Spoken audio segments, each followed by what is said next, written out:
Alright guys, the plan was, as you probably saw in my last video, was to get the Ventura running, not the Ventura, my Fairmont running with the turbo and everything else for this weekend so I could get my friend's car in and build a turbo kit for this thing because they wanted to get this thing going.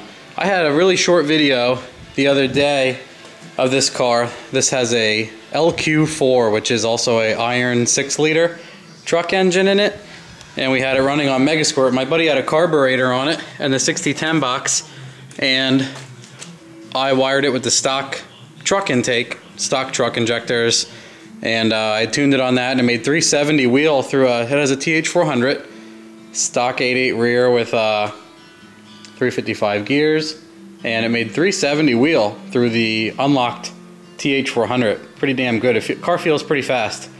Just on motor, feels pretty good.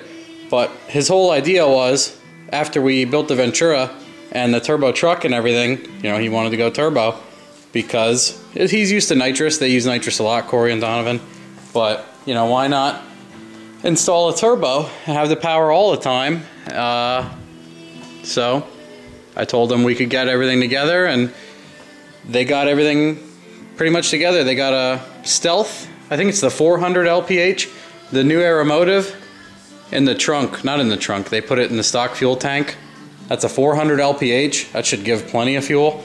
And then they put an adapter on to put a giant fuel hose out of the stock hat that goes from like 5/8 fitting to 6 AN, and they have 6 AN to dash half-inch hose, which is what this shit is. And that's gonna go into there, into the feed and stock regulator and all that shit, and then return. So what we did today, we got pretty far. This is farther than we thought we would get. We started at, I'm not sure, 6 o'clock. Started sometime around then, and it's a little bit after 1, like 1:15. There's my spare 5.3. I guess I'll show you that since you probably saw it for half a second.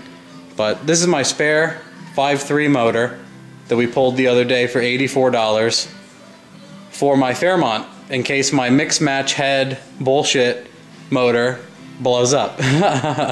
But it'll be curious to see how long that mix match head motor runs. Probably run forever, knowing once you make fun of it a bunch of times it'll never blow. But these are stock truck manifolds on this pig, stock coil packs, blah blah, stock wires. So we welded all this together. I welded a nickel here because this turbo kit in car is worth a nickel. And then that's a V-band. And then it merges here with the other V-band. And then this is a Borg Warner S475. Bought this from a friend. And it was on the Ventura. Now it's on this car. Donovan had bought it for this car but wasn't ready to put it on, so he let us put it on the Ventura.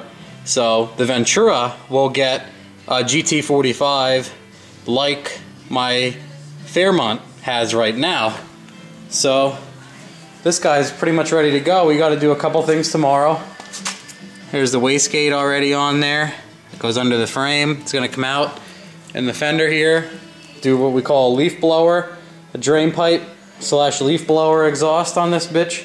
It's going to use the stock return line. The intercooler's in there. We took the rad out, shoved the intercooler in there. But otherwise we just got to connect, you know, we got to connect this cold pipe down here into the intercooler. Woo! Come out there and feed this shit right here. Hook up the fuel system, build a little bit of a downpipe, and then we have 80-pound injectors in the car that have got to go in here. You got to space the fuel rail up a little bit. Let me see if I can find the spacers. Because these stock injectors, if you look at this, see, these stock injectors are short as shit. They're really short. Like, that's my fingernail, and the damn thing isn't much thicker than that in between the middle.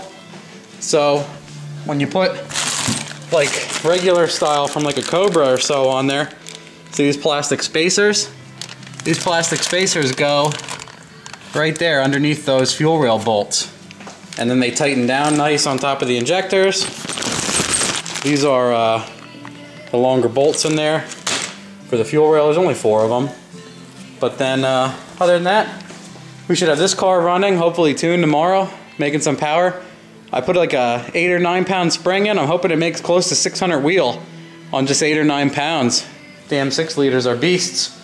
And then maybe we can tune my Fairmont too. Fairmont's having a little bit of an issue because it seems like my fuel rails, because we put the same 80-pound injectors in these truck intakes, and I don't have a problem idling them.